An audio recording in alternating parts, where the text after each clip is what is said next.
O envelope caiu na minha frente com um som seco que ecoou no silêncio absoluto da área decorada de azul e branco. 40 pessoas paralisadas. 40 pares de olhos fixos em mim. E a voz do meu marido, alta demais, trêmula de uma raiva que eu conhecia tão bem, rasgando o ar como uma lâmina. Essa criança não é minha. Eu tenho a prova aqui. Newton César apontou para mim com o dedo trêmulo, os olhos vidrados daquele jeito que me fazia suar frio, daquele jeito que precedia a tempestade. A mão dele ainda estava no ar, acusatória, enquanto o envelope branco ficava ali, no meio do bolo de 3 andares, como uma sentença de morte. Eu, grávida de 7 meses, vestida de azul claro, com um laço branco no cabelo, parecia uma idiota. Uma idiota feliz que tinha acreditado por algumas horas que aquele dia seria especial. Que seria sobre amor, sobre família, sobre o bebê que crescia dentro de mim. Mas não. Era sobre destruição. A voz de Dona Odete cortou o silêncio antes que eu pudesse respirar. Eu sempre soube. Eu avisei você, meu filho. Essa mulher é uma vagabunda. E ela aplaudiu. Bateu palmas. Como se estivesse assistindo a um espetáculo. Como se a humilhação da nora fosse entretenimento de qualidade. Foi nesse momento, com 40 testemunhas, com o meu mundo desabando, que algo dentro de mim simplesmente parou de quebrar. Porque algo não batia. E eu ia descobrir o quê? Meu nome é Rosemary. Rosemary Fátima Duarte. Tenho 39 anos e moro em Montes Claros, norte de Minas Gerais. Trabalho como analista contábil numa empresa de logística há 12 anos. Sempre fui a filha certinha, a moça comportada, a esposa dedicada. Casei achando que tinha encontrado o homem da minha vida. Casei achando que amor era aquilo que eu sentia quando Newton me olhava nos primeiros meses de namoro, quando ele abria a porta do carro, quando mandava flores toda semana para o meu escritório. Casei aos 31 anos, virgem, apaixonada, ingênua, e passei os próximos 8 anos descobrindo que o homem que eu amava não existia. Que aquele Newton César gentil, educado, atencioso, era só uma máscara. E que por baixo dela morava um monstro. Não um monstro comum, não um marido ruim que grita, que bebe, que some nos bares. Não. Meu marido era pior, porque ele era doente, diagnosticado. Transtorno explosivo intermitente, disse o psiquiatra numa consulta única que Newton fez só para me calar a boca. Traços narcisistas, complementou o médico, antes de receitar 3 medicações que nunca foram compradas. Eu não sou louco, Newton tinha dito no caminho de volta para casa, amassando a receita na mão. O problema é você que me tira do sério. E eu, como toda mulher que já amou um homem doente, acreditei que podia salvá-lo. Que se eu fosse melhor, mais paciente, mais compreensiva, ele ia melhorar. Levei 8 anos para entender que não dá para salvar quem não quer ser salvo. Montes Claros é uma cidade grande para o interior, mais de 400 mil habitantes, comércio forte, indústrias crescendo. A gente morava num bairro de classe média, numa casa de 3 quartos que Newton tinha comprado antes de me conhecer. Rua tranquila, vizinhos cordiais, árvores na calçada. Por fora, tudo perfeito. Por dentro, um campo de batalha. Dona Odete morava a 3 quarteirões de distância, numa casa menor, sozinha desde que o marido morreu. Ela tinha 2 filhas que se mudaram para longe assim que puderam e um filho único que ela idolatrava como se ele fosse a reencarnação de Jesus Cristo. Esse filho era o Newton. Desde o primeiro dia que ela me viu, eu soube. Aquela mulher me odiava. Não era antipatia. Não era ciúme normal de sogra. Era ódio puro, visceral, do tipo que faz uma pessoa querer ver você destruída. Meu filho era feliz antes de você, ela tinha dito no nosso primeiro almoço de domingo, enquanto eu tentava ajudar na cozinha. Ele tinha 2 noivas antes, moças de família, educadas. Não deu certo porque elas não souberam cuidar dele. Eu tinha sorrido, desconfortável, sem saber que aquelas 2 ex-noivas tinham fugido. Uma se mudou de cidade. A outra entrou na justiça com uma medida protetiva. mas eu não sabia. E Newton não contou. Nos primeiros meses, ele escondia os surtos, controlava a raiva perto de mim. Mas na lua de mel, em Porto Seguro, a máscara rachou. Foi no terceiro dia. A gente estava tomando café da manhã no hotel, vista para o mar, tudo lindo. O garçom veio servir suco de laranja e sorriu para mim. Bom dia, linda. Dormiu bem? Coisa de garçom. Simpatia profissional. Eu nem respondi direito. Só sorri de volta e agradeci o suco. Newton ficou quieto. Terminamos o café em silêncio. Voltamos para o quarto. Quando a porta fechou, ele me encostou na parede. A mão dele no meu ombro, apertando, os olhos fixos nos meus, sem piscar. Se você olhar para outro homem de novo, a voz saiu baixa, arrastada, sem emoção. Eu acabo com a sua vida. Senti o estômago gelar. Tentei rir, fingir que era brincadeira. Newton, eu não olhei para ninguém. Você sorriu para ele. Os dedos apertaram mais. Ficou toda feliz quando ele te chamou de linda. Amor, ele é garçom, é o trabalho dele ser simpático. Cala a boca! E ele me soltou. Foi pro banheiro. Tomou banho. Quando saiu, estava normal de novo. Sorriu, me deu um beijo na testa, disse que a gente podia ir na praia. Como se nada tivesse acontecido. Achei que era ciúme. Achei que ia passar. Afinal, a gente tinha acabado de casar. Ele me amava. Ia melhorar. Não melhorou. Piorou. Os primeiros sinais vieram devagar, como água enchendo uma banheira. Você não percebe até a água bater no seu pescoço. Newton começou a controlar meu celular. Queria saber com quem eu falava, o que eu conversava, por que eu demorava para responder. Você não tem nada para esconder, né? Então me deixa ver. E eu deixava. Porque eu não tinha nada para esconder mesmo. Porque eu acreditava que casamento era sobre confiança, sobre transparência. O problema é que para ele nunca era suficiente. Ele lia minhas mensagens com as amigas e torcia tudo. Se eu comentava que um ator era bonito, ele gritava que eu estava traindo ele emocionalmente. Se eu ria de uma piada de um colega de trabalho, ele dizia que eu estava dando em cima do cara.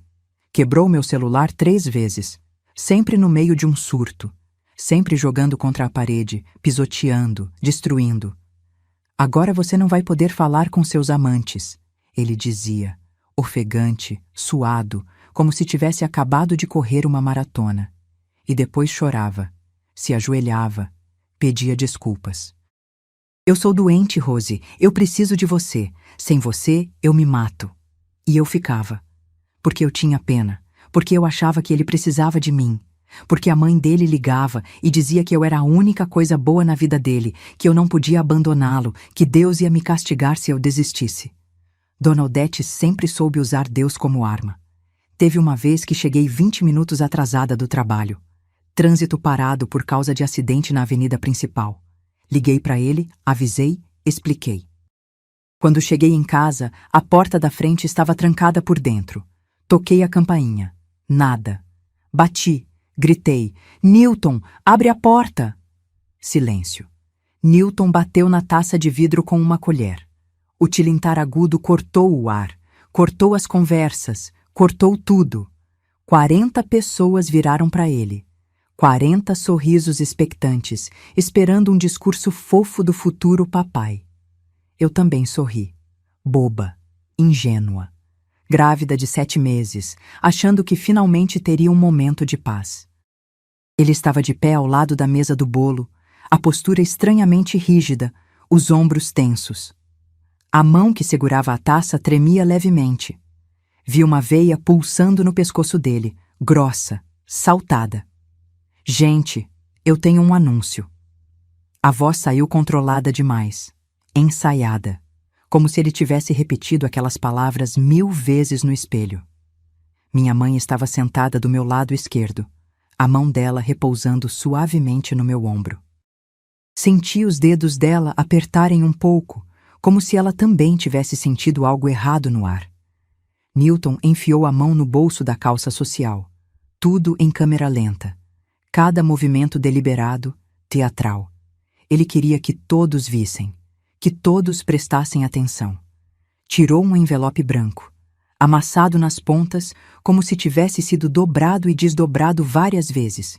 E então ele gritou: "Essa criança não é minha, eu tenho a prova aqui." O mundo parou. Não é metáfora. O mundo literalmente congelou por 2, 3 segundos. O vento parou de balançar as fitinhas azuis da decoração. As pessoas pararam de respirar. Até os passarinhos na árvore do quintal ficaram mudos, e então o envelope voou na minha direção. Caiu na mesa, bem na frente do meu prato de bolo intocado, derrubando um copinho de suco de uva que escorreu pela toalha como sangue. Newton apontou para mim com o dedo. A mão tremia tanto que parecia que ele estava tendo um ataque. "Fiz o teste de DNA, Rosemary. Está aqui. Você é uma vagabunda traidora." Senti meu corpo inteiro virar gelo. Não conseguia mexer. Não conseguia pensar. As palavras dele ecoavam na minha cabeça, distorcidas, como se eu estivesse debaixo d'água. Vagabunda, traidora, não é minha. Do meu lado direito, minha amiga Jandira levantou de um pulo, a cadeira rangendo no chão. "Você enlouqueceu, Newton." Mas ele não olhou para ela, só para mim. Os olhos vidrados, arregalados, febris. A boca contorcida num sorriso torto, triunfante, doente. E aí veio o som que eu nunca vou esquecer. Palmas. Dona Odete estava aplaudindo, batendo palmas como se estivesse assistindo ao final de uma peça de teatro, o rosto dela iluminado por uma alegria perversa, obscena. "Eu sempre soube," ela levantou também, a voz aguda, estridente. "Eu avisei você, meu filho. Essa mulher é uma vagabunda. Eu disse que ela te traía." Senti a bile subir na garganta. As mãos automáticas foram para o meu ventre, protegendo meu bebê, como se aquelas palavras pudessem machucá-lo também. 40 pessoas em silêncio absoluto. Algumas com as mãos na boca, outras com os olhos arregalados. Minha tia Conceição começou a chorar baixinho. Minha mãe estava paralisada ao meu lado, pálida como uma morta. E eu não conseguia falar, não conseguia gritar.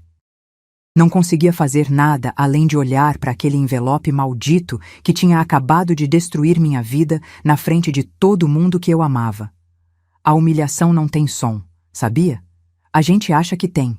Acha que quando você é exposta, destruída, aniquilada em público, deve ter gritos, deve ter barulho, deve ter drama audível. Mas não tem. A verdadeira humilhação é silenciosa. É aquele silêncio pesado, sufocante, que cai sobre 40 pessoas que não sabem o que dizer, o que fazer, onde olhar. É o silêncio das suas amigas que te amam, mas não sabem como te defender. É o silêncio da sua mãe que quer te proteger, mas está em choque demais para reagir. É o silêncio das vizinhas que vieram celebrar e agora estão constrangidas, desejando estar em qualquer outro lugar. Eu queria morrer naquele momento. Queria que a terra se abrisse e me engolisse. Queria desaparecer, evaporar, deixar de existir. Sentia o olhar de todas aquelas pessoas sobre mim, pesando, julgando. Mesmo as que me amavam, mesmo as que sabiam que eu era incapaz de trair, não conseguiam disfarçar a dúvida. Aquela centelha minúscula de "e se for verdade?" Porque quando um homem acusa uma mulher de traição em público, ele já plantou a semente. Não importa se é mentira, a dúvida fica. Minha irmã, Luciana, foi a primeira a se recuperar do choque. Ela é técnica de enfermagem, acostumada a emergências, a agir rápido em situações de crise. Levantou da cadeira com tanta força que a mesa tremeu. "Newton, você é um filho da puta." A voz dela saiu baixa, controlada, perigosa. "Você acabou de humilhar minha irmã grávida na frente de todo mundo no dia do chá de bebê dela?" Ele riu. Riu. Uma risada alta, histérica, desconexa. "Humilhei? Eu humilhei?" Newton abriu os braços teatral. "Quem me humilhou foi ela. Quem tá grávida de outro homem é ela." Luciana deu um passo na direção dele. Meu cunhado, Rodrigo, segurou o braço dela. "Lu, calma." "Calma? Rodrigo, ele..." "Eu sei, mas calma."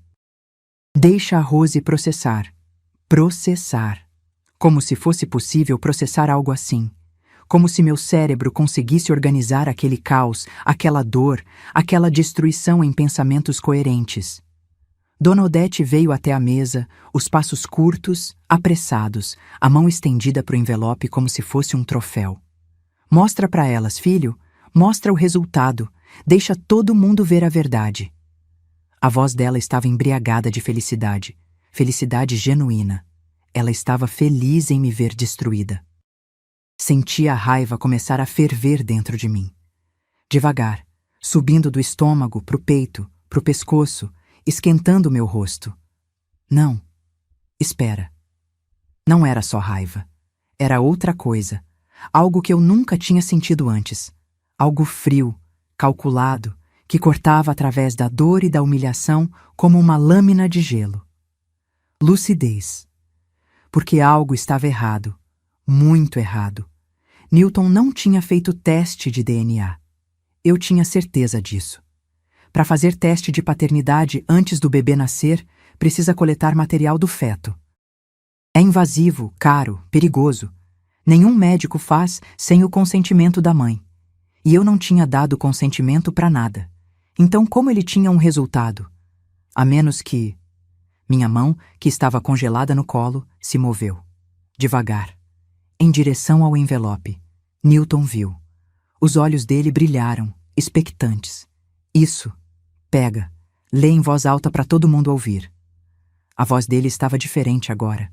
Não era mais raiva. Era ansiedade? Excitação? Ele queria que eu lesse.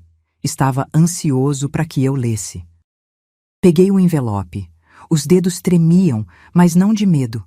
De adrenalina. Minha mãe segurou minha mão livre. Filha, você não precisa. Eu preciso, mãe. Minha voz saiu rouca, mas firme. Eu preciso ver o que tem nesse envelope. Dona Odete praticamente pulou de alegria. Isso! Mostra para ela, Rosemary. Mostra para sua mãe que tipo de filha ela criou. Luciana avançou de novo. Dessa vez, foi a Jandira que segurou. Espera, Lu. Deixa ela abrir. O silêncio voltou. Pesado. Expectante. 40 pares de olhos em mim. Eu abri o envelope. Tinha uma folha dentro. Uma única folha de papel sulfite, impressa em impressora comum. As bordas meio tortas, como se tivesse sido cortada com pressa. Li a primeira linha. Laboratório Genética Brasil. Li a segunda. Teste de paternidade. Meu coração disparou. Continuei lendo, as palavras dançando na minha frente. Resultado: excluído. O suposto pai não é o pai biológico da criança. Senti o chão sumir debaixo dos meus pés. Não. Não era possível. Não podia ser verdade. Porque eu sabia que o filho era dele.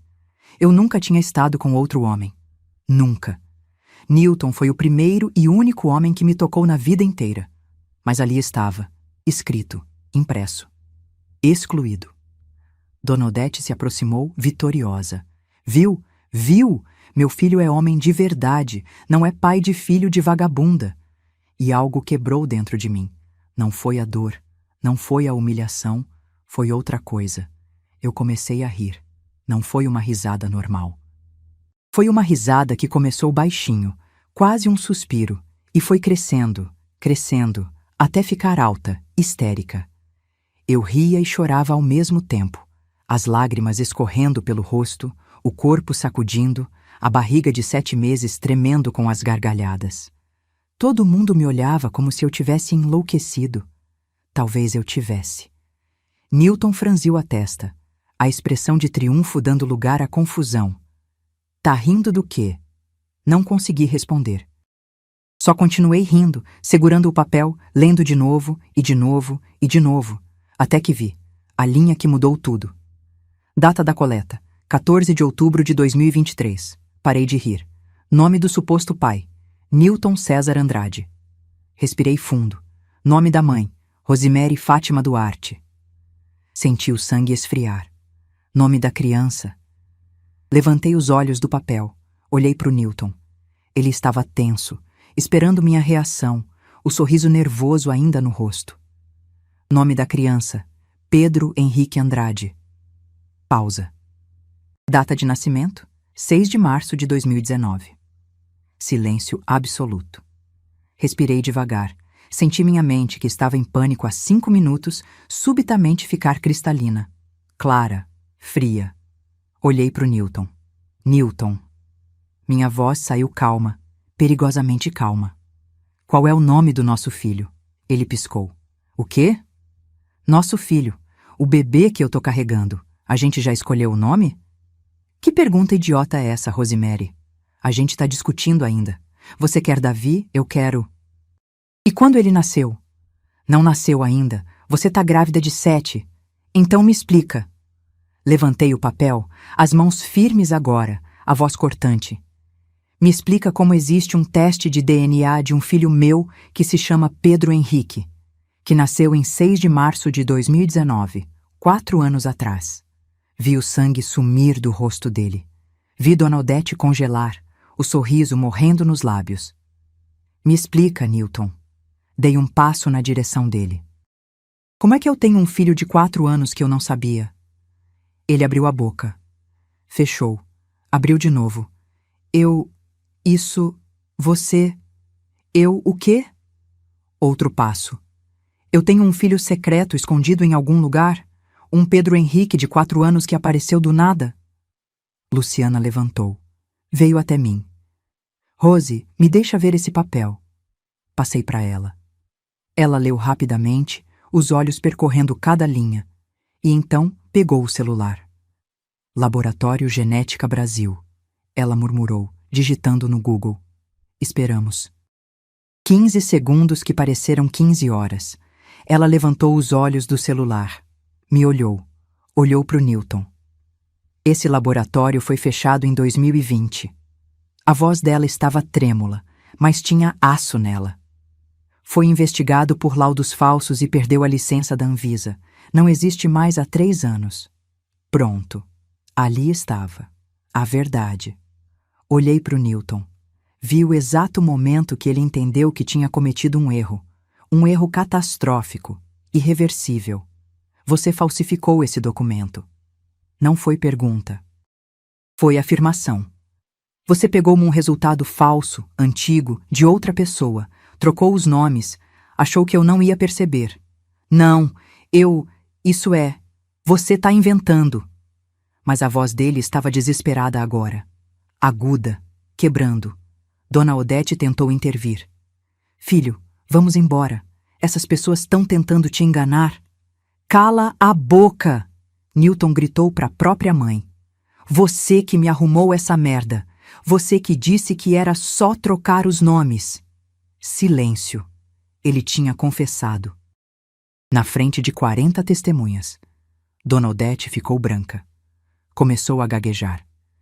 Eu não... Filho, você tá confundindo. Mas era tarde demais. Minha mãe levantou. A mão dela estava tremendo quando pegou o celular da bolsa. Filha.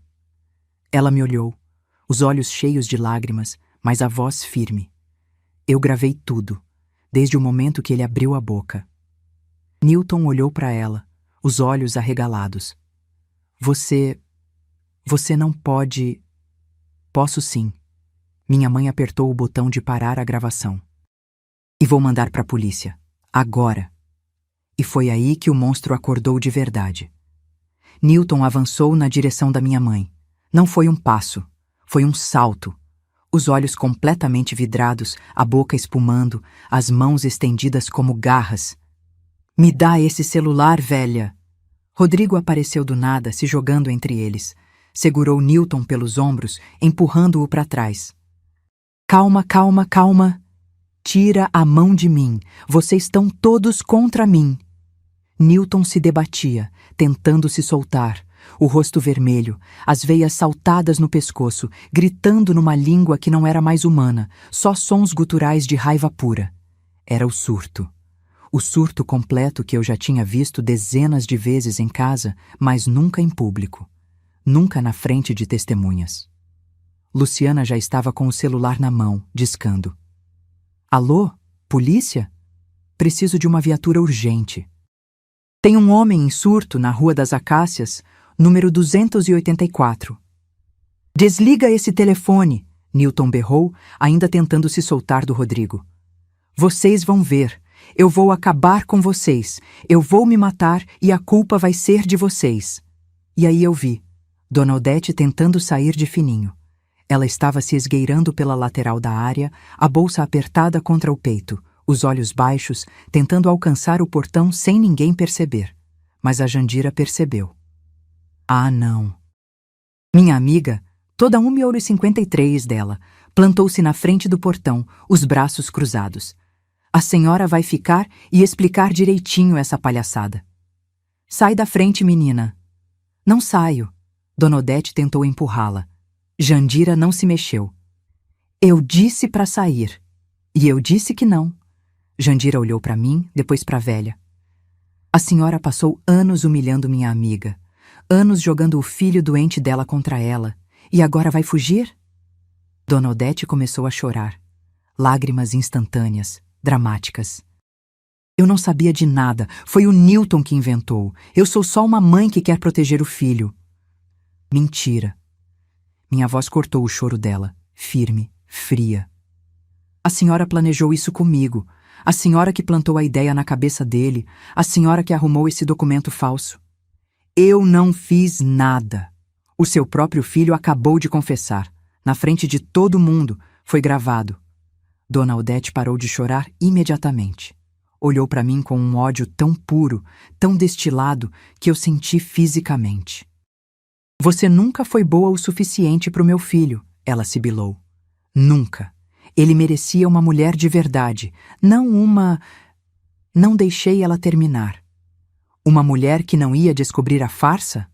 Uma mulher burra o suficiente para aceitar ser destruída em público sem perceber que o documento era falso? Silêncio. Desculpa decepcionar a senhora, Dona Odete, mas eu não sou burra. E vocês que são uns incompetentes. A sirene da polícia cortou o ar. Distante ainda, mas se aproximando. Newton ouviu e entrou em pânico total. Começou a se debater com mais força, conseguindo finalmente se soltar do Rodrigo. Meu cunhado tinha marcas vermelhas nos braços de segurar ele, algumas já começando a arroxear. Você não vai me prender! Newton gritava, andando em círculos, as mãos na cabeça. Eu não fiz nada. Eu sou a vítima aqui. A viatura parou na frente da casa. 2 policiais desceram. E Newton, vendo os uniformes, fez a única coisa que um homem em surto completo faria. Apontou para mim e gritou. Essa mulher tá grávida de outro homem e tá tentando me incriminar. Ela que é a criminosa. Prende ela. Os policiais olharam para mim. Grávida de 7 meses, segurando um envelope amassado, rodeada de 40 mulheres horrorizadas. E então olharam para ele, suado, espumando, marcas de unha no rosto de tanto se arranhar. Senhor, o senhor pode se acalmar? Eu tô calmo, vocês que tão loucos! Luciana se aproximou dos policiais, o celular na mão. Oficiais, tenho aqui a gravação completa do que aconteceu. Esse homem acabou de confessar que falsificou um documento de DNA para acusar minha irmã de traição em público. Passou o celular para o policial mais velho. Ele assistiu. O rosto impassível no começo, depois franzindo a testa, depois apertando os lábios. É verdade isso, senhor? Não, eles estão mentindo. É tudo mentira. O senhor falsificou algum documento? Ela. Vocês não entendem. Ela me traiu. Falsificação de documento é crime, senhor. Calunia e difamação também. Eu não calunei ninguém. Ela que é vagabunda. O policial olhou para mim. A senhora quer prestar queixa? Eu respirei, fundo. Olhei para o Newton, para o homem que eu tinha amado. Para o homem que eu tinha tentado salvar, para o homem que tinha acabado de tentar me destruir da forma mais cruel possível. Quero. Não. Newton caiu de joelhos. Literalmente caiu de joelhos no chão. Rosemary, não faz isso. Eu te amo. Eu sou doente. Eu preciso de ajuda. Você teve 8 anos para aceitar ajuda. eu disse, a voz saindo mais firme do que eu esperava. 8 anos para tomar os remédios, fazer terapia, tratar sua doença. Preferiu me fazer de refém. Eu vou melhorar. Eu prometo. Suas promessas não valem nada. Os policiais se aproximaram dele. Newton começou a gritar de novo, se debater, berrar que era injustiça, que ele era inocente, que ia se matar. Precisaram de 3 policiais para imobilizar ele. Algemaram. Dona Odete finalmente conseguiu passar pela Jandira e correu para o filho. Meu filho! Não levem meu filho! Um dos policiais se virou para ela. A senhora teve participação nisso? Luciana levantou a mão. Sim, tem na gravação. Ele confessou que ela arrumou o documento falso. Dona Odete ficou pálida. Eu só... Mas era tarde. Levaram os 2, mãe e filho, algemados, na frente de 40 testemunhas. E eu fiquei ali, de pé, no meio da minha festa de chá de bebê destruída, grávida, humilhada, mas de alguma forma livre, pela primeira vez em 8 anos. Livre. Fiquei 40 minutos do lado de fora, ligando, mandando mensagem. O coração disparado, o medo crescendo. Pensando em 1000 possibilidades, ele se machucou, passou mal, desmaiou.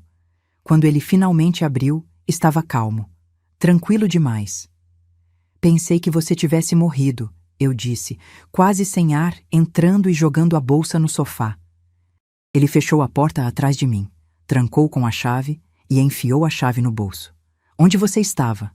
No trânsito! Eu te liguei! Mentira! Ele cruzou os braços. Você estava com ele. Com quem, Newton?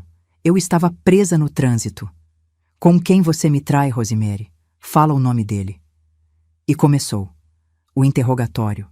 As acusações. A voz dele subindo aos poucos, os olhos ficando vidrados, as mãos começando a tremer. Tentei sair do quarto. Ele bloqueou a porta. Você não vai sair daqui até falar a verdade. Fiquei 6 horas trancada. 6 horas ouvindo ele gritar, acusar, chorar, ameaçar, até que ele cansou. Pegou a chave, abriu a porta e foi dormir como se nada tivesse acontecido. No dia seguinte, flores no trabalho, cartão escrito à mão. Desculpa, amor, eu te amo. E o ciclo recomeçava. Passei anos tentando engravidar. Não porque eu quisesse muito, mas porque Dona Odete cobrava. Quando vocês vão me dar um neto? Ou você é seca por dentro? Newton começou a me pressionar também. Dizia que filho ia consertar nosso casamento, que ia me fazer ficar mais em casa, ser mais esposa. Fiz exames, tudo normal comigo. Newton se recusou a fazer os dele. Homem não tem problema, ele disse. Se não engravidou, é porque você não quis. Em 2023, finalmente engravidei. Descobri em abril, ainda no início da gravidez. Fiz o teste de farmácia sozinha, no banheiro do trabalho, porque tinha medo da reação dele. Quando contei, naquela noite, ele ficou em silêncio por um tempo longo demais, só olhando para mim, processando. Você tem certeza? Tenho. Fiz 3 testes. Ele assentiu devagar. Tá bom. E foi dormir. Nos dias seguintes, Dona Odete veio visitar. Newton contou para ela, esperando que ela ficasse feliz. Ela olhou para mim como quem avalia um pedaço de carne no açougue. Tomara que seja mesmo do meu filho. Senti o sangue gelar. Como assim, Dona Odete?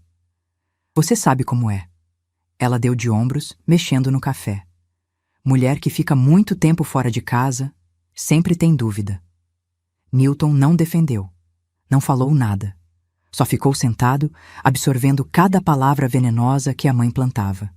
E foi aí que começou a verdadeira tortura. Com 3 meses de gravidez, Newton começou as acusações diretas. Eu estava deitada no sofá, assistindo televisão, quando ele chegou do trabalho. Jogou a mochila no chão e ficou de pé na minha frente, bloqueando a TV. De quem é esse filho, Rosemary? Achei que tinha ouvido errado. Desliguei a TV, sentei. O quê? Você me ouviu. De quem é? O coração começou a bater descompassado. É seu, Newton. Que pergunta é essa? Minha mãe tá certa. Você fica muito tempo fora. Chega tarde. Tem senha no celular agora. Eu sempre tive senha no celular. Mentira. Você mudou a senha. Mudei porque você quebrou o celular 4 vezes e eu precisei comprar um novo. A senha é a mesma de sempre, Newton. Mas ele não escutava. Estava no meio de um dos surtos dele. A razão desligada, só a paranoia falando. Nos meses seguintes, foi uma tortura sistemática. Todo dia uma acusação diferente. Todo dia uma cena. Todo dia Dona Odete ligando para colocar mais lenha na fogueira. Filho, você viu que ela saiu cedo hoje? Filho, eu vi ela conversando com o vizinho. Filho, você tem certeza que esse bebê é seu? Em agosto, grávida de 4 meses, Newton disse que ia fazer teste de DNA. Eu estava na cozinha, preparando o jantar quando ele soltou. Eu vou fazer o teste. Tenho direito de saber se esse filho é meu. Desliguei o fogão, respirei fundo, virei para ele com uma calma que eu não sabia que tinha. Então faz. Ele piscou surpreso. O quê? Eu disse, faz. Eu sei quem é o pai do meu filho. Faça o teste. Tira essa dúvida ridícula da sua cabeça de uma vez. Esperava raiva. Esperava grito. Esperava que ele quebrasse alguma coisa. Mas ele ficou quieto. E isso foi pior. Porque na mente doente dele, minha calma era culpa. Se eu estivesse implorando para ele não fazer, era porque eu era inocente. Como eu estava tranquila, era porque eu tinha algo a esconder. Você vai ver, ele disse, baixo, a voz arrastada daquele jeito que me arrepiava. Quando esse resultado sair, você vai ver. Saiu batendo a porta. O que eu não sabia é que Newton e Dona Odete já estavam planejando minha destruição há meses. Eu descobri depois, pelas mensagens do celular dele, que a polícia apreendeu. Eles tinham um plano detalhado, minucioso, cruel. O chá de bebê seria o palco. 40 pessoas seriam as testemunhas da minha humilhação. Eles iam me expor como traidora, me expulsar de casa, pedir anulação do casamento. Dona Odete já tinha até chamado uma prima advogada para orientar o Newton sobre os direitos dele. Tinha pesquisado como fazer eu perder a guarda do bebê. Tinha preparado um quarto na casa dela para receber o neto que ela tinha certeza que seria roubado de mim. O problema é que eles eram burros, ansiosos, impacientes. Newton não esperou o resultado real do teste de DNA. Ele falsificou um. É engraçado como a gente só percebe certas coisas olhando para trás, né? Como a gente fica tão imersa no caos que não vê os sinais gritantes de que algo muito pior está por vir. Nas 2 semanas antes do chá de bebê, Newton estava estranho, diferente, quieto demais. Não me acusava mais, não gritava, não fazia cenas, só observava. Eu achei que ele tinha desistido da paranoia, que tinha finalmente aceito que o filho era dele. Que talvez, só talvez, a gente pudesse ter paz quando o bebê nascesse. Ilusa. Dona Odete também estava estranha. Educada demais. Quase simpática. Veio me ajudar a escolher a decoração do chá, ofereceu a área da casa dela para a festa, disse que ia fazer docinhos. Você tá grávida, minha filha. Deixa que eu cuido de tudo. Minha filha. Ela nunca tinha me chamado assim. Eu devia ter desconfiado. Mas eu estava cansada. Grávida de 7 meses, com inchaço nos pés, dor nas costas, exausta de trabalhar o dia todo e ainda ter que lidar com um marido paranoico. Quando ela ofereceu ajuda, eu aceitei, porque eu precisava de ajuda. Porque eu queria acreditar que talvez, finalmente, ela tivesse decidido me aceitar. Que idiota eu fui! O dia do chá de bebê chegou. 21 de outubro de 2023. Sábado. Céu azul, tempo perfeito. 40 pessoas confirmadas. Família, amigas, vizinhas, colegas de trabalho. Decoração azul e branca. Bolo de 3 andares que a Jandira, minha melhor amiga, tinha encomendado. Mesas com doces, salgados, sucos. Presentes empilhados num canto. Eu estava feliz. Pela primeira vez em meses, genuinamente feliz. Coloquei um vestido azul claro, confortável, que não apertava a barriga. Prendi o cabelo com um laço branco. Passei um batom rosinha, me olhei no espelho e pensei: você merece esse dia, Rosemary. Você merece ser feliz. Cheguei na casa de Dona Odete às 2 da tarde. As convidadas já estavam chegando. Abraços, sorrisos, parabéns. Minha mãe chorou quando me viu. Minha irmã, que veio de Belo Horizonte só pra festa, me abraçou forte. Você tá linda, maninha. Tá radiante. Newton chegou depois, vindo direto do trabalho. Ele tinha dito que precisava resolver umas coisas no banco pela manhã, mesmo sendo sábado. Não desconfiei de nada. Quando ele entrou na área, cumprimentou todo mundo, educado, sorridente. Mas os olhos estavam vidrados.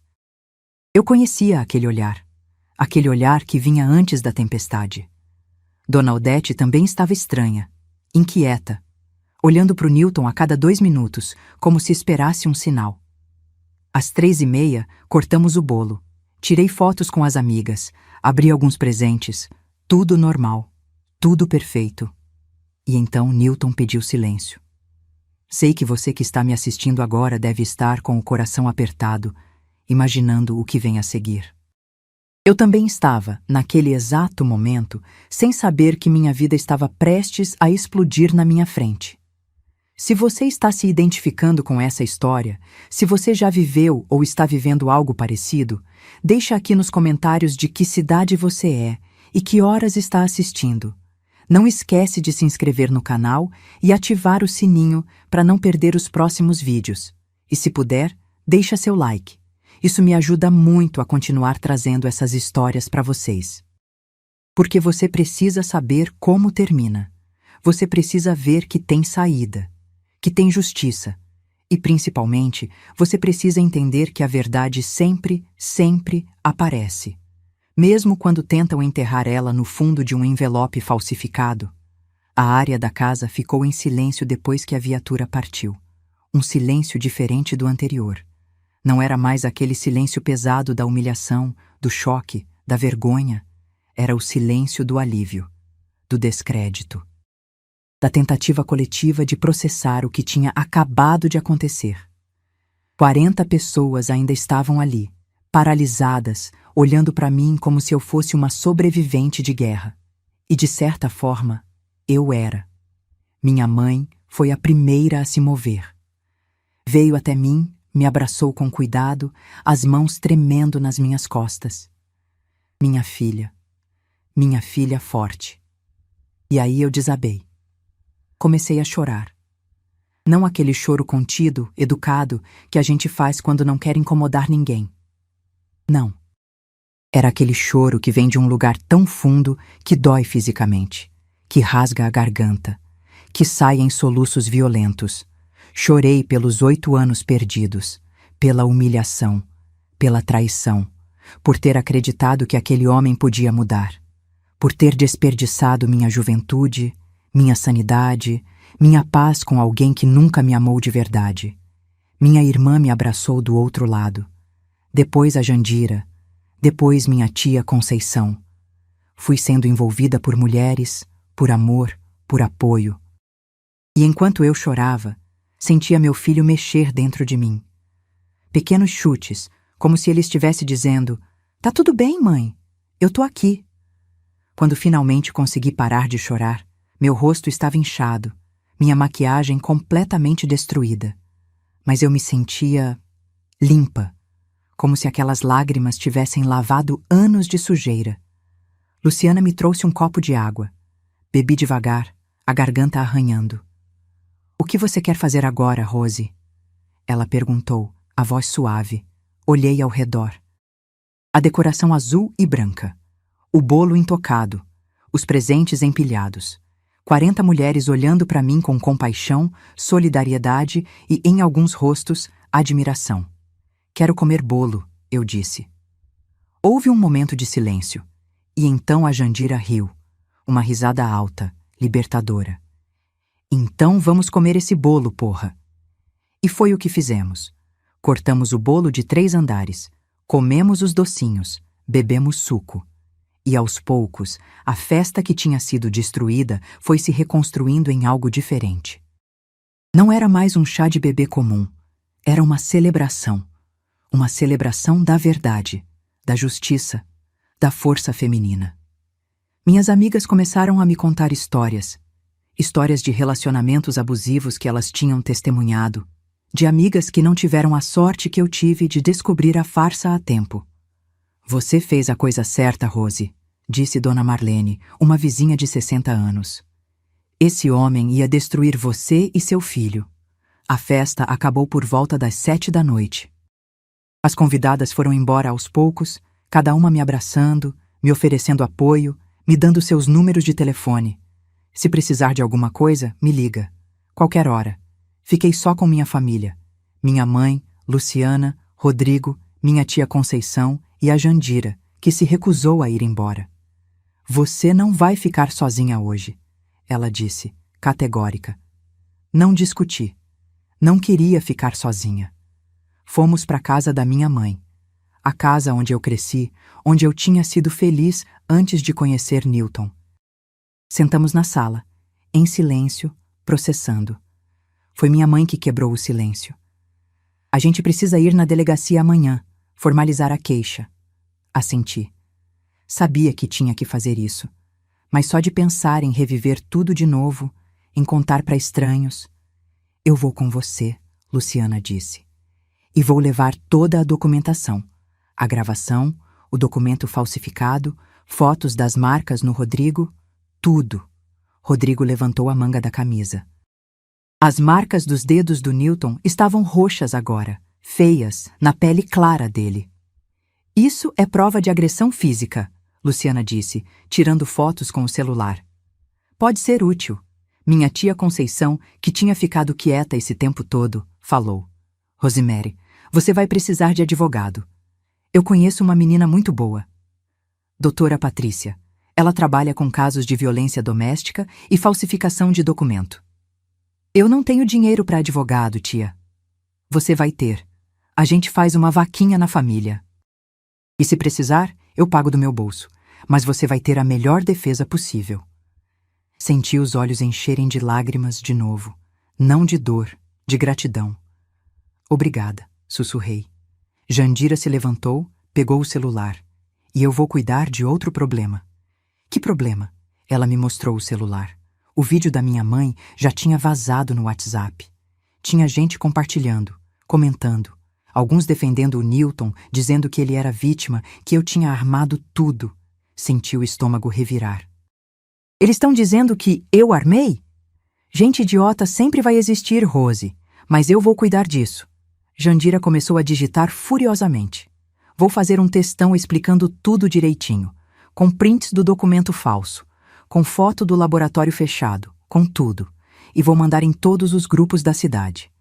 Jandira, você não precisa... Preciso sim. Sua reputação está em jogo, e eu não vou deixar ninguém manchar você. E ela fez. Passou a noite inteira escrevendo, documentando, respondendo comentários, destruindo argumentos de qualquer um que tentasse defender o Newton. Enquanto isso, eu tentava dormir no meu quarto de infância. Na mesma cama onde eu tinha sonhado com casamento, com amor verdadeiro, com um final feliz. Mas o sono não vinha, a mente não desligava, ficava revivendo cada momento. O envelope caindo na mesa, a voz do Newton gritando, vagabunda, as palmas da Dona Odete. O momento em que eu li o nome Pedro Henrique e tudo clicou. Se eu não tivesse lido com atenção, se eu tivesse entrado em pânico como ele esperava, se eu tivesse desabado em choro sem questionar, ele teria conseguido, teria me expulsado de casa, teria ficado com tudo, e eu teria sido marcada para sempre como a mulher que traiu o marido, que engravidou de outro. Mas eu não entrei em pânico. Eu li, eu questionei, eu pensei, e isso salvou minha vida. Na segunda-feira de manhã, acordei com mensagens. Centenas de mensagens, amigas me apoiando. Conhecidas que eu nem sabia que tinham meu número me oferecendo ajuda. E também ameaças. Você armou tudo para ferrar com um homem de bem. Vagabunda. Você merecia apanhar. O Newton é trabalhador, honesto, você que é má. Bloqueei todos os números, mas a cada mensagem que eu bloqueava, 2 novas chegavam. Luciana viu minha expressão enquanto eu mexia no celular durante o café da manhã. Deixa eu adivinhar. Gente defendendo ele? Como é possível? Minha voz saiu embargada. Como é possível defenderem um homem que falsificou um documento, que me caluniou em público, que confessou na frente de 40 pessoas? Porque esse é o mundo, maninha. Luciana se sentou do meu lado. Homem pode fazer qualquer merda que sempre vai ter gente para justificar. Ah, mas ele estava nervoso. Ah, mas ele é doente. Ah, mas ela deve ter feito algo para deixar ele assim. Isso é tão injusto? É. Mas você sabe o que vai calar a boca de todo mundo? A justiça. Quando ele for condenado, quando sair a sentença, aí sim eles vão ter que engolir as palavras. Fomos para a delegacia às 9 da manhã. Eu, Luciana e minha mãe. Rodrigo ficou em casa porque tinha que trabalhar, mas deixou todas as fotos das lesões. A delegacia de Montes Claros era um prédio antigo, cheiro de mofo e papel velho. A delegada que nos atendeu era uma mulher de uns 50 anos, cabelo preso num coque apertado, olhar cansado de quem já viu de tudo. Doutora Helena, dizia a plaquinha na mesa. Ela nos ouviu em silêncio. Assistiu o vídeo inteiro. Analisou o documento falsificado. Fez anotações. Quando terminamos, ela tirou os óculos e me olhou. Senhora Rosemary, a senhora tem noção da gravidade do que aconteceu? Engoli seco. Tenho. Falsificação de documento público, calúnia, difamação, ameaça. E, pelo histórico que a senhora relatou, 8 anos de violência psicológica, assenti, muda. O senhor Newton foi preso em flagrante ontem. Está detido aguardando audiência de custódia. Pela gravidade e pelas provas, dificilmente conseguirá fiança. E a mãe dele? Dona Odete foi liberada ontem à noite. Ela alegou desconhecimento. Disse que o filho agiu sozinho. Senti a raiva ferver. Mas ela confessou. Tá no vídeo. Não exatamente. O que está no vídeo é o Newton dizendo que ela arrumou o documento. Mas ela pode alegar que ele estava mentindo, que estava em surto.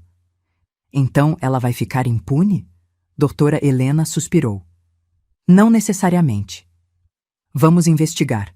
Mas sem provas concretas de que ela participou ativamente da falsificação, fica difícil. Era injusto, absurdamente injusto.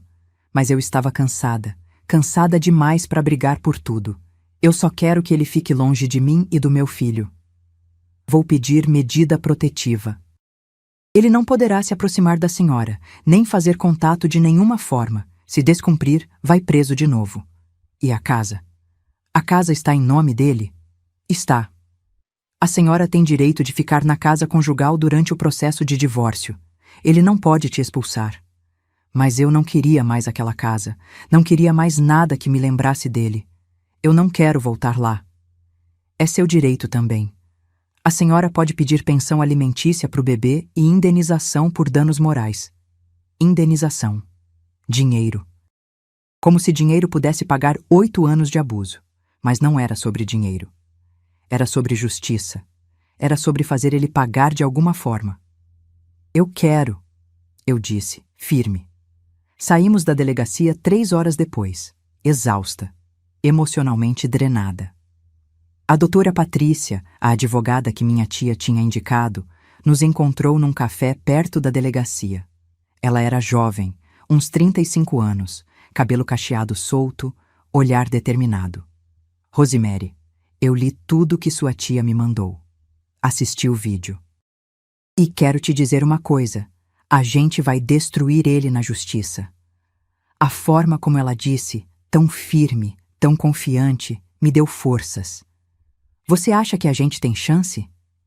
Chance? A gente tem certeza. As provas são irrefutáveis. Testemunhas aos montes, confissão gravada, documento falsificado. Isso aqui não é nem caso difícil. É case closed. E quanto aos boatos? As pessoas que estão me difamando?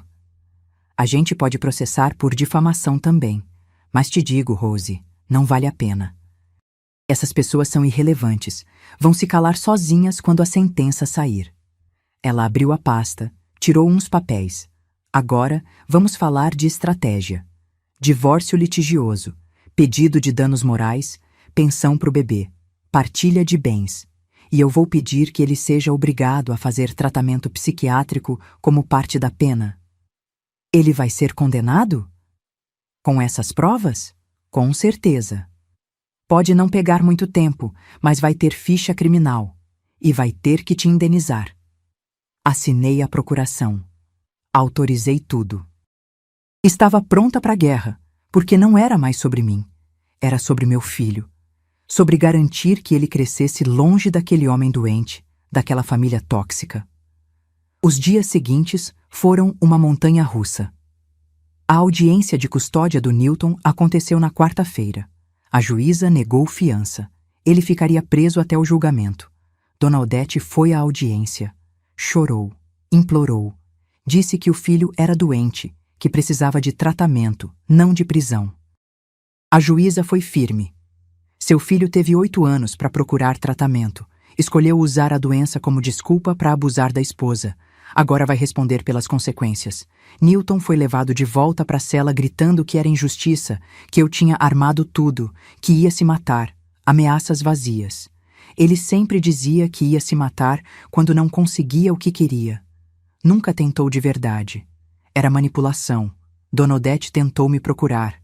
Me ligou 30 vezes, mandou mensagens pelo WhatsApp. Rosemary, pelo amor de Deus, você não pode fazer isso com meu filho. Rosemary, você tá grávida dele. Tem que perdoar. Rosemary, Deus não vai te perdoar por destruir uma família. Bloqueei o número. Ela foi na casa da minha mãe. Bateu na porta. Minha mãe nem deixou ela entrar. A senhora não é bem-vinda aqui. Vá embora antes que eu chame a polícia.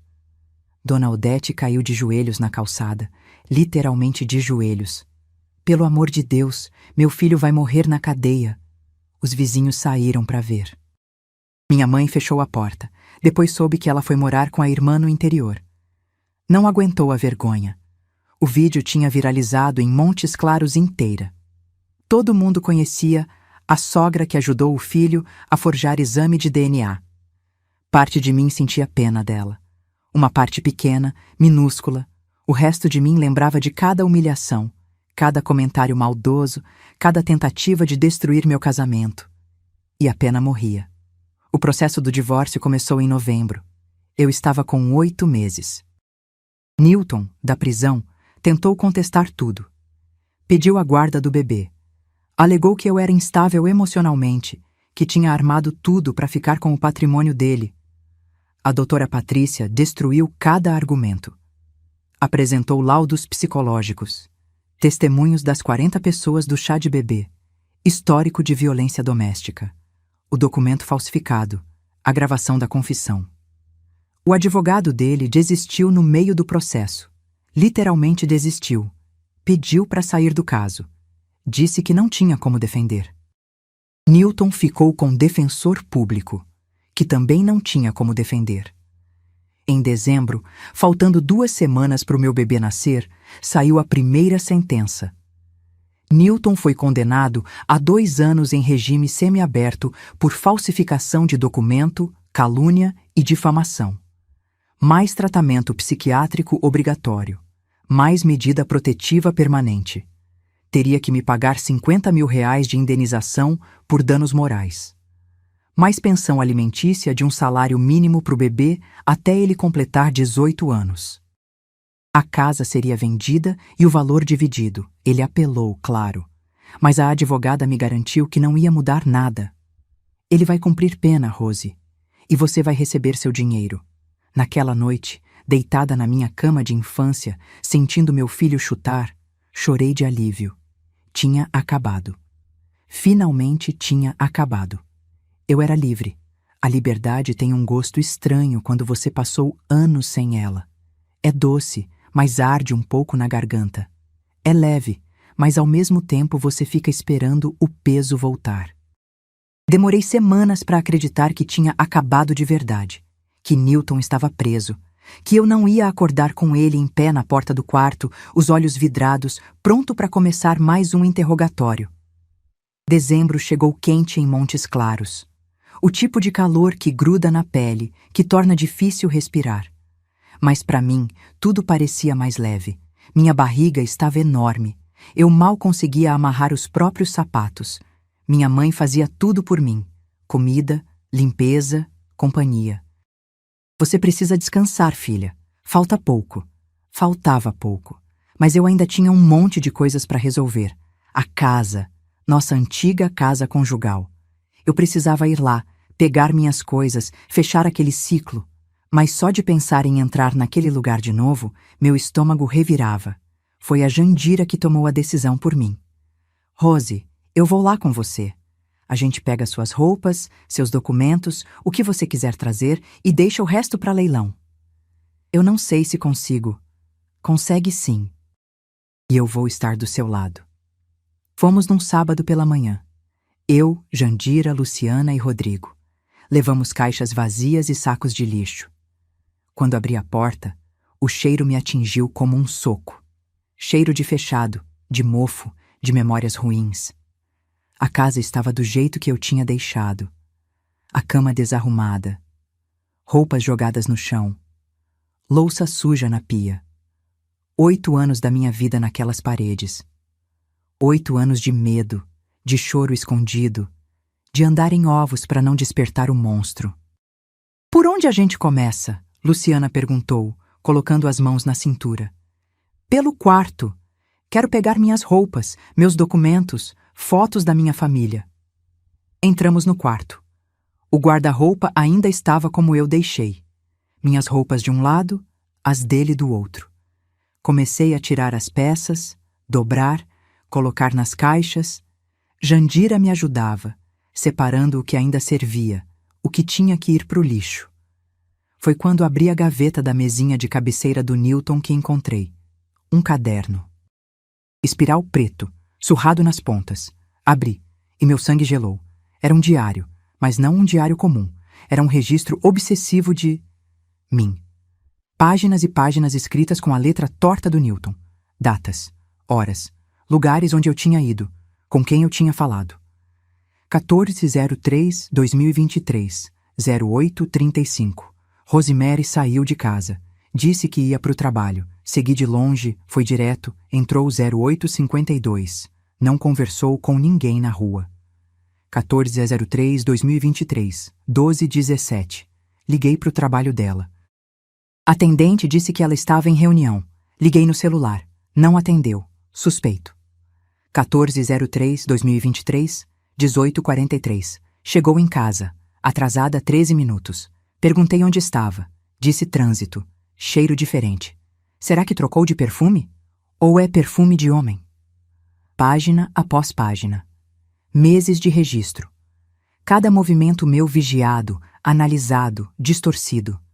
E não era só isso. Tinha fotos. Fotos minhas que eu nem sabia que existiam. Eu saindo de casa. Eu no trabalho. Eu no mercado. Ele tinha me seguido. Fotografado. Espionado. Senti minha respiração acelerar. As mãos tremendo segurando aquele caderno maldito. Jandira. Minha voz saiu num sussurro estrangulado. Olha isso. Ela pegou o caderno. Começou a ler. A cor sumiu do rosto dela. Rosemary. Isso é doentio. Isso é stalking. Luciana pegou também. Folheou. A cada página, o rosto dela ficava mais fechado. A gente precisa mostrar isso para a advogada. Isso é mais prova contra ele. Rodrigo estava na porta, olhando por cima do ombro delas. Esse cara é psicopata. Rosemary, você teve sorte de sair viva disso. Sorte. Será que era sorte? Ou era só questão de tempo até a obsessão dele escalar para algo pior? Sentei na cama. O peso daquela descoberta era físico, esmagador. Quantas vezes ele tinha me seguido sem eu saber? Quantas fotos ele tinha tirado?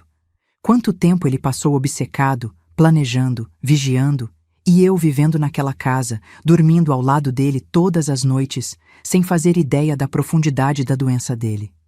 Rose, respira. Respira fundo. Jandira se ajoelhou na minha frente, segurando minhas mãos. Acabou. Ele tá preso. Ele não pode mais fazer isso com você. Mas as palavras não entravam. Eu só conseguia pensar. E se eu não tivesse descoberto a farsa do DNA? E se eu tivesse acreditado? E se eu tivesse sido expulsa de casa, vulnerável, sozinha, grávida? O que ele teria feito comigo? Levamos o caderno, fotografamos todas as páginas, mandamos para a doutora Patrícia imediatamente. Ela ligou meia hora depois. Rosemary, isso muda tudo. Isso é perseguição, assédio, stalking. A gente pode pedir aumento de pena e medida protetiva mais rígida. Eu só quero ter certeza que ele nunca mais vai chegar perto de mim. Ele não vai, eu te garanto. Terminamos de esvaziar a casa naquela tarde. Levamos 3 caixas de roupas, uma caixa de documentos e fotos e o caderno maldito. O resto ficou. Móveis, eletrodomésticos, as roupas dele, tudo.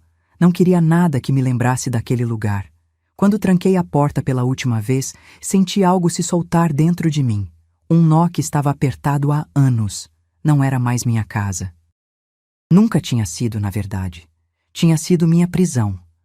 Mas agora eu estava livre. Os preparativos para o bebê tomaram minha mente nas últimas semanas de gravidez. Comprar berço, roupinhas, fraldas, coisas normais que mulheres grávidas fazem, coisas que eu deveria estar fazendo feliz, empolgada. Mas parte de mim ainda estava processando tudo. O trauma não desaparece só porque o traumatizador foi preso. Comecei a ter pesadelos. Newton aparecendo na maternidade. Newton roubando meu bebê. Newton me matando. Acordava suada, ofegante, verificando as portas 3, 4 vezes antes de conseguir voltar a dormir. Minha mãe percebeu. Filha, você precisa falar com alguém. Um psicólogo. Eu não tenho dinheiro para psicólogo, mãe. A doutora Patrícia conhece uma psicóloga que atende casos de violência doméstica. Preço social. Fui. Porque eu precisava. Porque não queria que meu filho nascesse com uma mãe destroçada. A psicóloga, doutora Renata, era uma mulher de uns 40 anos, voz suave, olhar gentil. Rosemary, o que você passou foi abuso psicológico sistemático durante anos. É normal ter sequelas, pesadelos, ansiedade, hipervigilância. Isso é TEPT. Transtorno de estresse pós-traumático? Sim. Você viveu num estado de alerta constante durante 8 anos. Seu cérebro aprendeu que não era seguro relaxar. Vai levar tempo para desaprender isso. Chorei naquela sessão. E na próxima. E na próxima. Mas aos poucos, fui melhorando. Aprendendo a respirar de novo. A confiar que estava segura. Que Newton não podia me alcançar. Meu filho nasceu no dia 15 de dezembro de 2023, às 4h37 da manhã. Parto normal. 3 quilos e 200 gramas, 52 centímetros. Perfeito. Quando a enfermeira colocou ele nos meus braços, embrulhadinho com aquele cheiro de bebê novo, eu chorei. Mas não chorei de dor. Chorei de alívio, de amor, de gratidão, porque ali estava a prova. A prova viva de que tinha valido a pena resistir, lutar, sobreviver. Oi, Davi, sussurrei, beijando a testa morna dele. Oi, meu amor, a mamãe te esperou tanto tempo. Davi. Davi Rosemary Duarte, sem o sobrenome do pai, sem nenhuma conexão com aquele homem. Minha mãe estava na sala de parto comigo. Ela também chorou. Ele é perfeito, filha. Perfeito. Luciana entrou logo depois com Rodrigo e Jandira. Todos se revezaram para segurar o Davi, para tirar foto, para chorar junto comigo. Ele tem sua cara, Rose, Jandira disse, os olhos brilhando. Igualzinho a você. E era verdade. Davi era minha cara. Meu nariz, minha boca, meus olhos. Nada do Newton. Como se até geneticamente meu filho soubesse que precisava se parecer comigo. Me proteger da dúvida, da acusação. Newton tentou visitar o bebê. Da prisão, através do advogado, pediu direito de conhecer o filho. A doutora Patrícia negou. Ele perdeu o direito no momento que te acusou falsamente de traição. Que tentou te humilhar publicamente. que falsificou o documento para negar paternidade. Mas ele pode tentar de novo? Pode. Mas a gente vai contestar toda vez.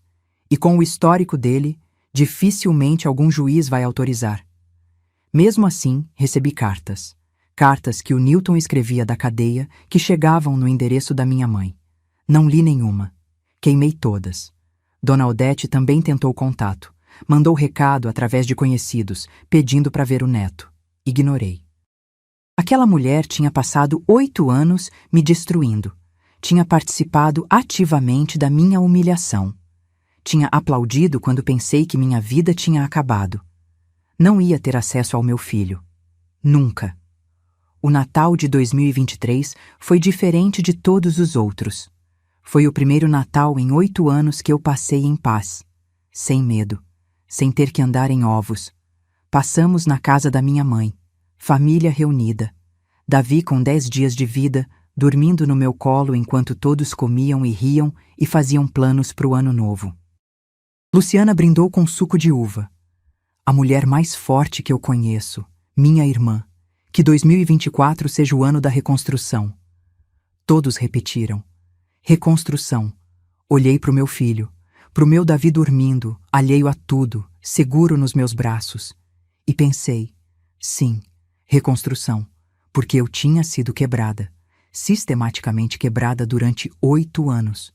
Mas agora eu ia me reconstruir, pedaço por pedaço, e ia ser mais forte do que antes, porque eu não era mais a Rosemary que aceitava a humilhação, que acreditava em promessas vazias, que tinha pena de homem doente que se recusava a tratar. Eu era a Rosemary que leu o documento falso e percebeu a farsa, a Rosemary que enfrentou o abusador na frente de 40 pessoas, a Rosemary que processou, que lutou, que venceu, e era essa Rosemary que ia criar meu filho. Janeiro de 2024 chegou com chuvas fortes, o tipo de chuva que alaga a rua, que faz todo mundo ficar em casa, que parece querer lavar o mundo. E de certa forma, era o que eu precisava. Uma limpeza, um recomeço. Davi estava com 1 mês, gordinho, saudável, dormindo mal nas madrugadas como todo bebê. Mas era meu, era só meu. E eu amava cada segundo, mesmo os difíceis. A sentença final do Newton saiu no dia 8 de janeiro, condenado a 2 anos e meio em regime semiaberto. Tratamento psiquiátrico obrigatório por 5 anos. Medida protetiva permanente. Não podia chegar a menos de 200 metros de mim. Indenização de R$50 mil por danos morais. Pensão alimentícia de um salário mínimo até Davi completar 18 anos.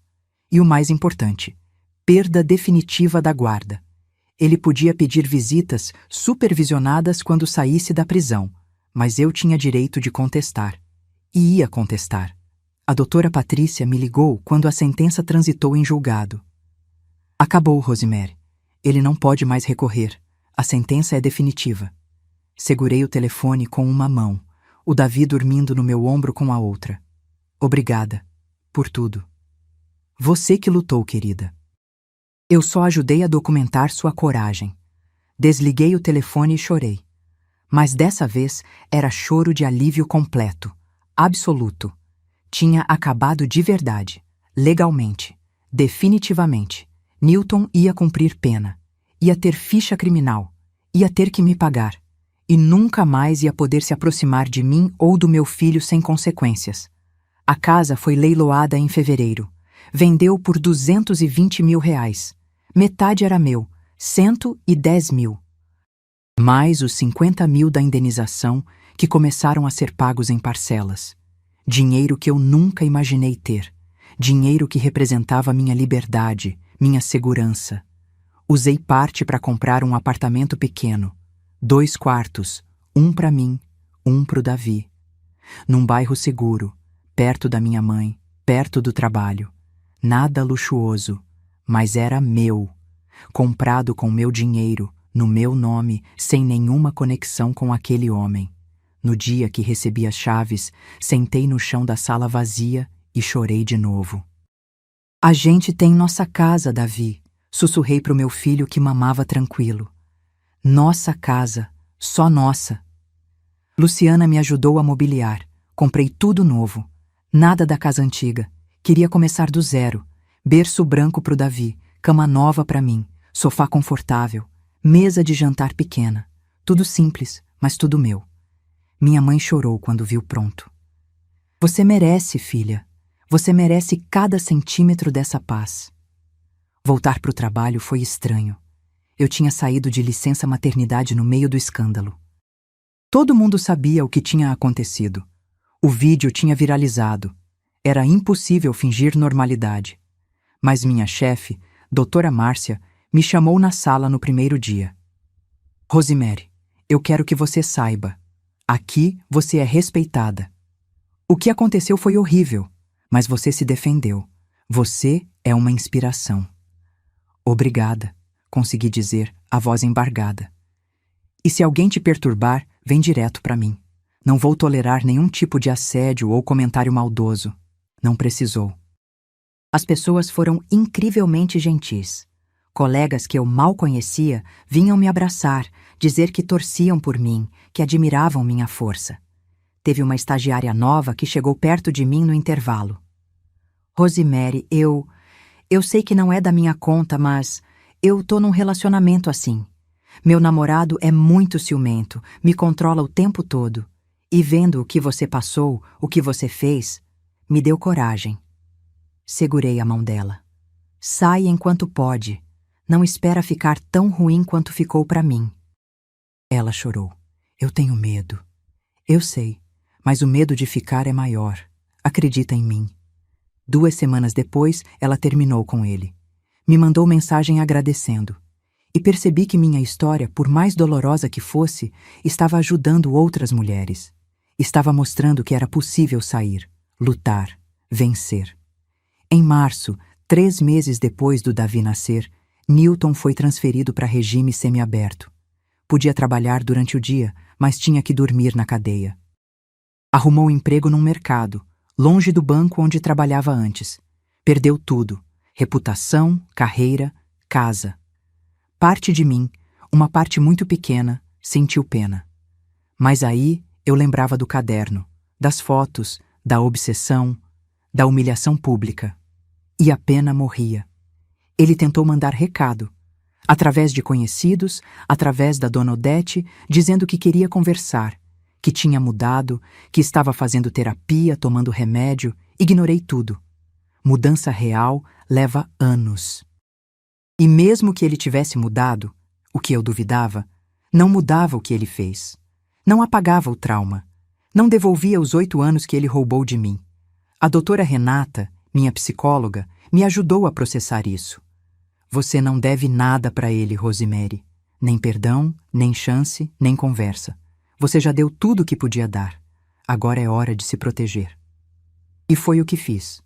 O primeiro aniversário do Davi foi em dezembro de 2024. Um ano inteiro de vida. Um ano inteiro longe do pai biológico. Fizemos uma festa pequena. Família, amigos próximos, decoração de dinossauros porque eu achava fofo e Davi obviamente não ligava. Bolo de chocolate, docinhos, salgadinhos, música animada. Davi, com 1 ano, tentando comer o próprio bolo, se lambuzando todo, rindo daquele jeito gostoso que bebê ri. Tirei 1000 fotos, gravei 1000 vídeos, e no meio da festa, olhando meu filho feliz, rodeado de amor, pensei: consegui. Consegui proteger ele. Consegui dar para ele o que eu não tive, uma infância segura, longe de abuso, longe de medo. Jandira veio sentar do meu lado, um copinho de refrigerante na mão. Você tá feliz? Tô, respondi. E era verdade. Pela primeira vez em anos, era genuinamente verdade. Você merece, Rose. Depois de tudo que você passou, você merece cada segundo dessa felicidade. Em fevereiro de 2025, recebi uma notificação. Newton estava pedindo visitas supervisionadas ao Davi. Senti o estômago embrulhar. Sabia que ia chegar esse dia, mas não estava preparada. A doutora Patrícia me acalmou. A gente vai contestar, vai apresentar o histórico de abuso, o caderno de stalking, o trauma que ele te causou. Nenhum juiz sensato vai autorizar. E se autorizar? Aí seriam visitas supervisionadas num centro especializado. Ele não levaria o Davi sozinho, não teria contato com você, mas eu acho improvável. A audiência foi marcada para março. Newton apareceu. Limpo, barbeado, roupa social. Tentando parecer o homem de bem que ele nunca foi. Levantou quando eu entrei. Tentou me olhar nos olhos. Não olhei de volta. Seu advogado, outro defensor público, coitado, apresentou o caso. Meu cliente cumpriu sua pena. Faz tratamento psiquiátrico há mais de 1 ano. Toma medicação. Está estável. Quer conhecer o filho. Isso é um direito dele. A doutora Patrícia levantou. Excelência, este homem falsificou o documento oficial para acusar minha cliente de traição. Assediou, perseguiu e abusou psicologicamente dela durante 8 anos. Tem histórico de surtos violentos. Representa risco à segurança da criança. Apresentou o caderno, as fotos, os laudos psicológicos, o vídeo da confissão. O juiz analisou tudo em silêncio e então olhou para o Newton. Senhor Newton, o senhor reconhece que cometeu graves abusos contra sua ex-esposa? Newton hesitou. Olhou para o advogado, depois para mim.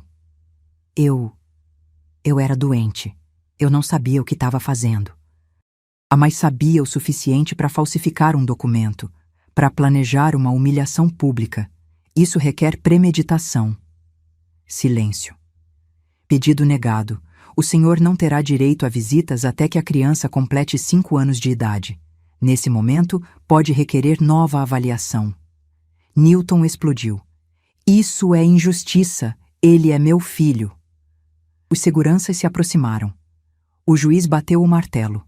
Controle-se ou será retirado da sala. Newton afundou na cadeira, as mãos tremendo, os olhos vidrados. O mesmo olhar de sempre. Não tinha mudado nada. Saí daquela audiência mais leve. Tinha mais 4 anos de paz garantida. 4 anos para criar meu filho longe daquele homem. E em 4 anos, muita coisa podia mudar. A vida foi encontrando um ritmo. Trabalho, Davi, terapia, família. Aprendi a dormir sem medo, a sair de casa sem olhar por cima do ombro, a confiar de novo, não nos homens, ainda não, mas em mim mesma. Aprendi que eu era mais forte do que imaginava. Que conseguia sim criar um filho sozinha. Trabalhar, pagar contas, construir uma vida. Fiz amizade com outras mulheres no parquinho onde levava o Davi. Algumas também eram mães solo. Criamos um grupo de apoio informal. Nos encontrávamos toda semana. Deixava as crianças brincarem enquanto conversávamos sobre contas, trabalho, cansaço, mas também sobre sonhos, planos, futuro. Uma delas, a Fernanda, tinha passado por algo parecido comigo. Meu ex me perseguiu por 2 anos. Ela contou numa tarde. Não aceitava o fim, até que consegui medida protetiva e ele finalmente desistiu. Você tem medo que ele volte? Todo dia, mas não posso viver em função do medo. Tenho que viver em função dos meus filhos, da minha paz. E era isso. Não podia viver em função do medo, do trauma, do passado. Tinha que viver em função do presente, do futuro que eu estava construindo para o meu filho. Dona Odete teve um AVC em junho de 2025. Ficou debilitada, precisando de cuidados constantes. A irmã dela me ligou, pedindo para eu levar o Davi para visitar. Ela tá muito mal, Rosemary. Quer conhecer o neto antes de morrer. Não. Mas... Eu disse não. Aquela mulher passou anos me destruindo. Não vai ter acesso ao meu filho, nem moribunda. Você não tem coração? Tenho, e é por isso que tô protegendo meu filho. Desliguei. Senti culpa? Um pouco, mas não o suficiente para mudar de ideia. Dona Odete morreu em agosto. Newton conseguiu autorização para ir no velório escoltado. Não fui. Não levei o Davi. Depois soube que ele chorou muito, que gritou meu nome, que tentou ligar para mim do telefone da funerária. Bloqueei o número. Podia parecer cruel, mas não era sobre crueldade, era sobre proteção. Era sobre garantir que o ciclo de abuso terminasse comigo, que não continuasse no meu filho. Hoje é dezembro de 2025. Davi vai fazer 2 anos daqui a 2 semanas. Ele fala algumas palavras. Corre pela casa, adora dinossauros e caminhões. É grudado em mim, mas também ama a vovó, a tia Lu, a Dinda Jandira.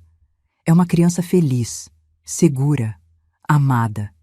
Não conhece o pai, não sente falta. Porque como sentir falta do que nunca teve? Às vezes olho para ele dormindo e penso em tudo que passei, em todos os momentos que achei que não ia sobreviver, que ia enlouquecer, que ia desistir.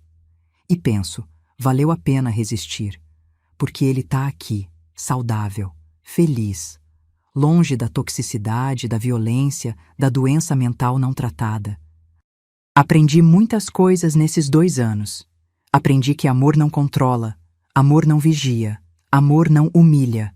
Aprendi que doença mental não é desculpa para abuso, que a pessoa pode ser doente e abusiva, e que você não tem obrigação de salvar ninguém que não quer ser salvo. Aprendi que família nem sempre é sangue, que as pessoas que ficaram do meu lado, minha mãe, minha irmã, a Jandira, são minha família de verdade. Aprendi que eu sou forte, mais forte do que eu imaginava. E aprendi que silêncio não é paz, que aguentar não é virtude, que perdoar não é obrigatório. Rosemary, de 2016, a menina que casou virgem e apaixonada, nunca imaginaria que viraria a mulher que sou hoje. Mãe solo, sobrevivente, dona do próprio nariz. Não foi fácil. Teve dias que eu queria desistir, que eu chorava até dormir, que eu achava que não ia conseguir, mas consegui. E se você está passando por algo parecido, saiba, você também consegue. Não é fácil, não é rápido, dói muito. Mas do outro lado tem vida, tem paz, tem liberdade. Newton continua cumprindo pena. Deve sair totalmente em 2026. Já me preparei psicologicamente para possíveis tentativas de contato. Tenho advogada, tenho medida protetiva, tenho família, tenho estrutura. Não tenho mais medo, ou melhor, tenho medo, mas não deixo o medo me paralisar, porque aprendi que coragem não é ausência de medo. É agir apesar do medo. É ler um documento falso e perceber a farsa mesmo com 40 pessoas olhando. É levantar depois de ser derrubada. É reconstruir depois de ser destruída.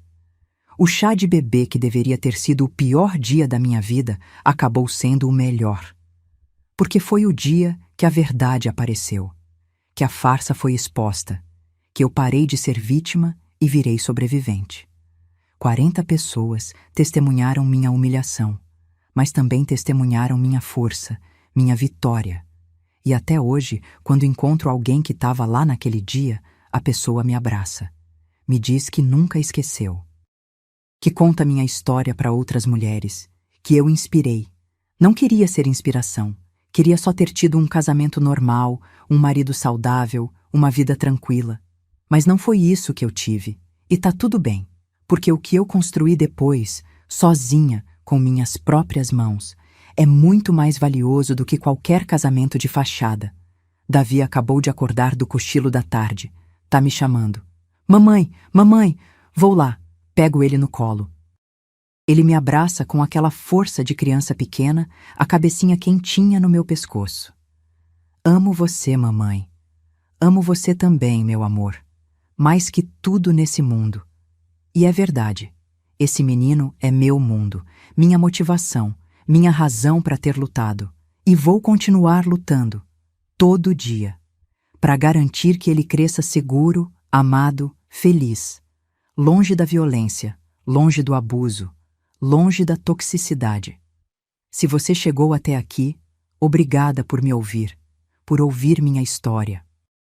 Se você está vivendo algo parecido, saiba, tem saída, tem ajuda, tem futuro. Ligue 180, Central de Atendimento à Mulher.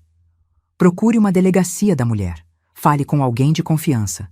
Não fique em silêncio. Não aceite humilhação. Não acredite quando disserem que você merece, que você provocou, que você tem que aguentar. Você não merece abuso. Ninguém merece. E você é mais forte do que imagina. Acredite em mim, porque eu também achei que não era. E olha só onde eu cheguei. Deixa aqui nos comentários de que cidade você é e que hora está assistindo. Conta sua história se quiser. Ou só diz um oi. Me faz saber que você tá aí, que minha história chegou até você. E se puder, se inscreve no canal. Ativa o sininho. Deixa seu like, porque tem muita história ainda para contar. Muita mulher ainda para inspirar. Muito silêncio ainda para quebrar. Obrigada, de coração. E lembra, você não tá sozinha. Nunca esteve.